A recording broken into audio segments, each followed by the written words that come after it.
Le site Umschlagplatz se trouvait au nord du Grand Ghetto, à l'angle de la rue Stavky.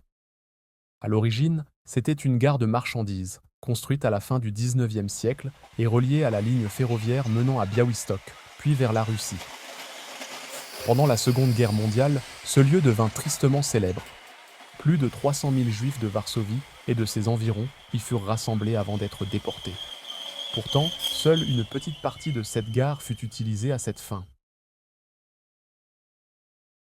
Dès le XVIe siècle, le secteur qui allait devenir la rue Stavky abritait plusieurs moulins et une quinzaine d'étangs.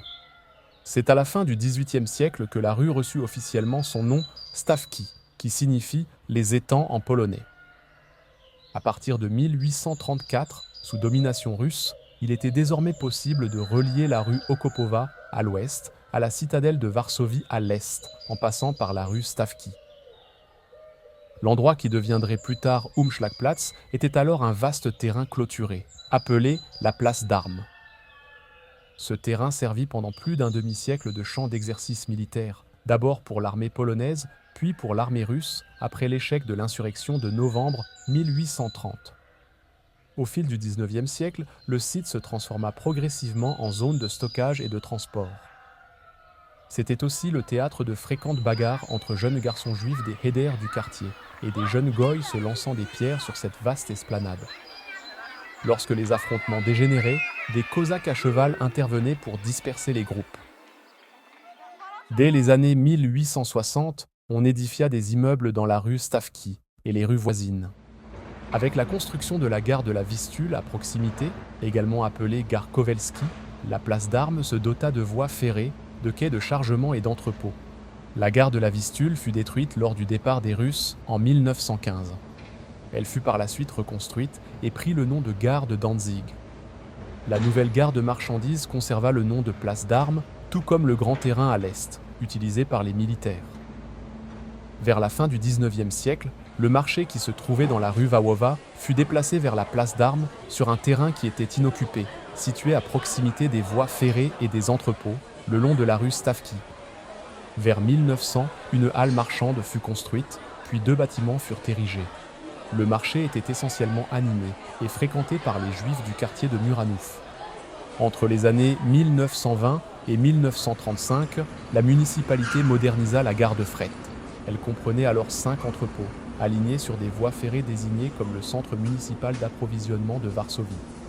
C'était alors l'un des plus grands complexes logistiques de Pologne, avec un transit annuel de 170 000 tonnes de marchandises.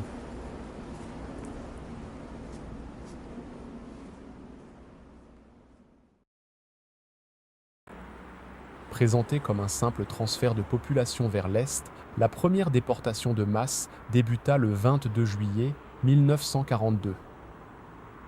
L'ordre fut transmis au Judenrat et à son président, Adam Tcherniakov.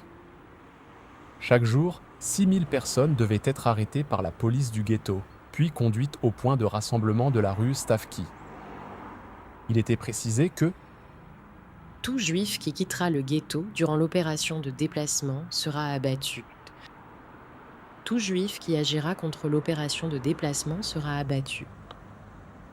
Tout juif qui n'appartiendra pas aux catégories mentionnées et qui sera découvert après l'opération de déplacement sera abattu. les premiers déportés furent choisis parmi les prisonniers, les mendiants, les sans-abri, les vieux. Le lendemain, le 23 juillet, Adam Tcherniakov se donna la mort, refusant de devenir complice de cette tragédie. En moyenne, entre 4000 et 5000 juifs étaient déportés chaque jour.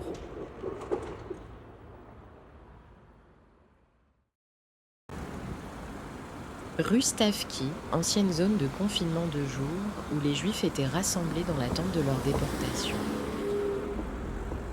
Témoignage de Carole Rothgeber. Quand il n'y avait pas de wagon disponible, les déportés devaient attendre, soit sur la place, soit dans les bâtiments qui s'y trouvaient. Il y avait là des immeubles de 4 étages, dans lesquels on poussait de force les malheureux. Ce qui s'y déroulait tenait de l'enfer de Dante. Dans des salles vides et sales, tous étaient entassés, debout ou allongés à même des sols crasseux. Les canalisations ne fonctionnaient pas, il n'y avait nulle part où faire ses besoins. Alors les enfants, les vieillards, les femmes et les hommes faisaient leurs besoins sur place, par la force des choses. Personne ne pouvait nettoyer, car un groupe suivait l'autre sans interruption. Ces gens restaient ainsi, littéralement dans les excréments jusqu'aux genoux, dans une puanteur insupportable, au milieu de milliards de bactéries, sans nourriture, sans eau, sans sommeil, parfois pendant plusieurs jours, avant que vienne leur tour. Témoignage de Leocadia Schmidt. Nous approchions de l'Umschlagplatz. Le soleil s'était couché et l'obscurité commençait à tomber. Une série de coups, de cris forts et d'insultes en allemand et en ukrainien éclata. On nous poussa en masse à l'intérieur d'un bâtiment. Il y régnait une obscurité impénétrable. Je sentais que mes pieds s'enfonçaient dans quelque chose de collant et glissant. Une odeur épouvantable d'excréments et de sécrétions humaines nous enveloppait de partout, comme si nous étions dans une immense latrine. La partie où nous nous trouvions servait de lieu de détention temporaire en attendant la déportation.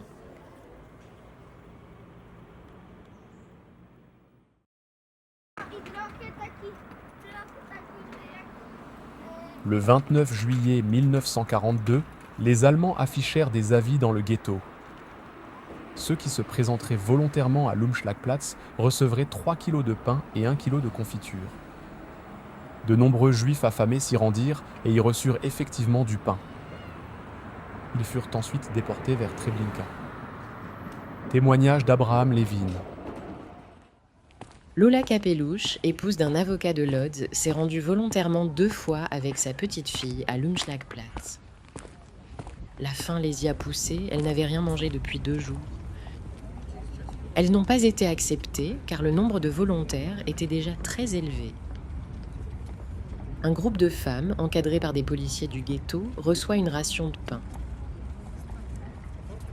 L'une d'elles, tenaillée par la faim, mord avidement dans sa part.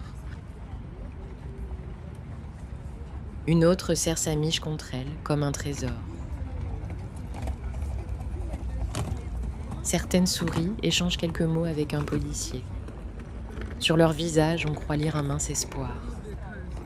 Demain, ou peut-être après-demain, elles mourront à Treblinka.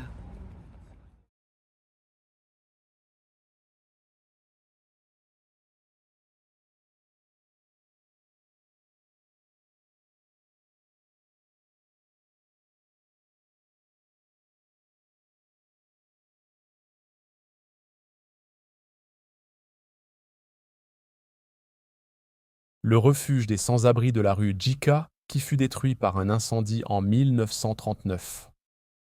Les entrepôts de la gare de fret restèrent en dehors de la zone de déportation. Les bâtiments Stavky 4, 6 et 8 furent construits en 1935 pour accueillir des écoles primaires, les archives municipales et des services administratifs.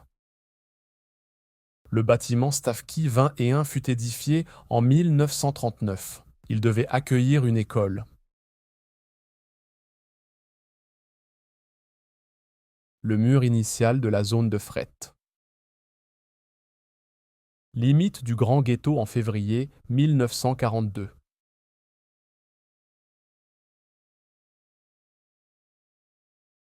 Limite du Grand Ghetto après février 1942. Mur édifié en mai 1942 pour délimiter la zone fermée de déportation de Umschlagplatz. Palissade en bois.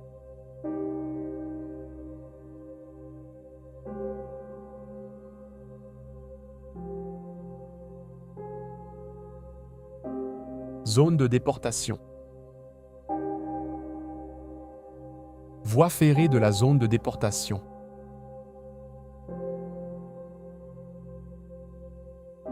Aire de confinement jour. Dans l'attente d'un convoi, les Juifs étaient rassemblés sur un espace confiné de la rue Stavky. Aire de confinement nuit. La nuit, les Juifs étaient confinés dans une cour et dans les immeubles 4, 6 et 8 de la rue Stavky. Mur édifié après les déportations de l'été 1942. Les Juifs étaient dirigés vers Umschlagplatz jusqu'à la porte du ghetto de la rue Djika. Si aucun convoi n'était disponible, ils étaient dirigés vers la zone de confinement jour de la rue Stavky. Le soir, les Juifs étaient redirigés vers la zone de confinement nuit, soit dans la cour, soit dans les immeubles 4, 6 et 8. Lorsque des convois étaient en attente, les Juifs étaient dirigés vers la zone de déportation. Une sélection était parfois opérée et des Juifs étaient alors redirigés vers un camp de transit. Mais pour l'immense majorité, les Juifs étaient entassés dans les convois à destination du camp de Treblinka.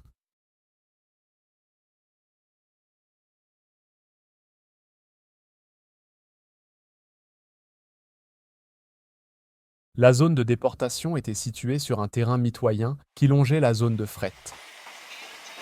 Les wagons des convois étaient poussés jusqu'à l'extrémité des voies. La zone de déportation ne possédait pas de quai ni d'installation de chargement et de déchargement. Les déportés devaient monter dans les wagons en marchant sur des passerelles de bois rudimentaires posées à même le sol. Toute la zone était gardée par des Allemands et des Ukrainiens. L'avant de la colonne s'est mis en route et a été dirigé vers la zone de chargement par rang de 10 le long de la voie où se trouvait le train. Des milliers de femmes, d'enfants, de vieillards et d'hommes y étaient amenés. Des wagons de marchandises attendaient, prêts à partir. On séparait les mères de leurs enfants, les maris de leurs épouses, puis on les entassait dans les wagons. Ils pouvaient normalement contenir au maximum 40 personnes, mais on en mettait 100 à 150, littéralement comme des sardines.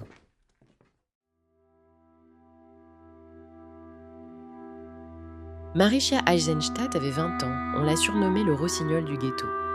Fille de David Eisenstadt, chantre de la grande synagogue de Varsovie, elle était déjà une artiste reconnue.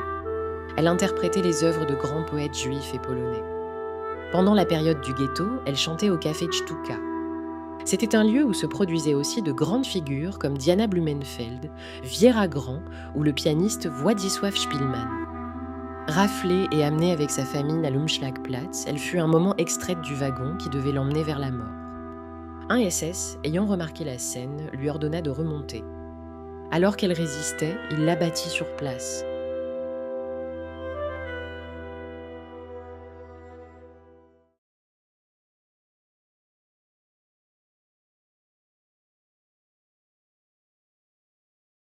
Direction générale des chemins de fer de l'Est. Ordre d'horaire numéro 548. À partir du 6 août 1942, circule désormais chaque jour, jusqu'à nouvel ordre, un train spécial transportant des relocalisés de Varsovie, gare de Danzig à Treblinka, et revenant à vide, comme suit. Départ de Varsovie-Danziger-Bahnhof à 12h25. Varsovie-Marki à 12h59, Tucht à 13h27. Małkinia à 16h13 et Treblinka à environ 16h30. Le retour s'effectue à vide. Départ de Treblinka à 19h et arrivée à Varsovie-Danziger-Bahnhof à 23h02. La locomotive est fournie par le dépôt de Varsovie-Praga et qui procède à la formation du convoi. Entre le 28 août et le 2 septembre, les déportations furent interrompues. Cela en raison de la réorganisation du camp de Treblinka et de la mise en service d'un nouveau bâtiment de chambres à gaz. Le 21 septembre 1942, les grandes déportations prirent fin. Plus de 300 000 Juifs avaient été envoyés vers le camp d'extermination de Treblinka.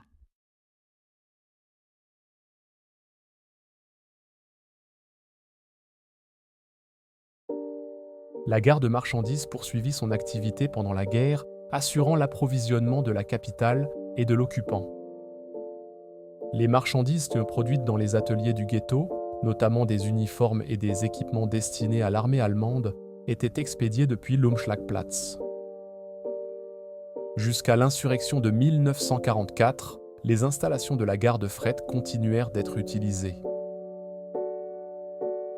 À la fin de la guerre, les voies ferrées de la gare de marchandises furent démontées. Les derniers entrepôts de l'ancienne zone de fret furent finalement démolis au début des années 2000.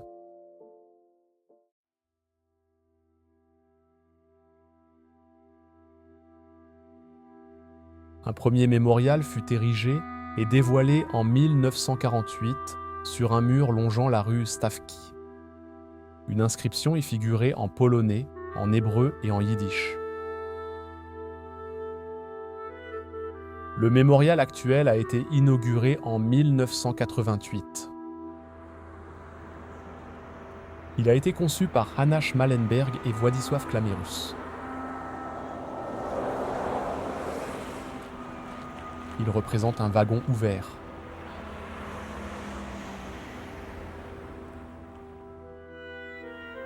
Sur la face intérieure du mur sont gravés 400 prénoms juifs et polonais, parmi les plus courants avant-guerre, accompagnés d'une inscription en polonais, en hébreu et en yiddish.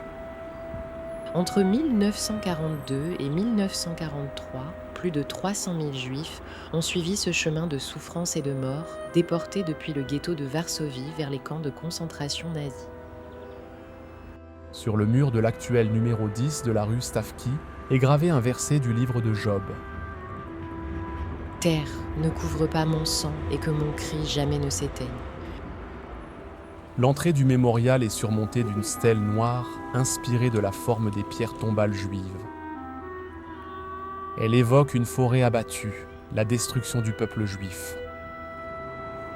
Chaque année, le 22 juillet, la marche de la mémoire commence devant ce mémorial. C'est la date anniversaire des premières grandes déportations du ghetto.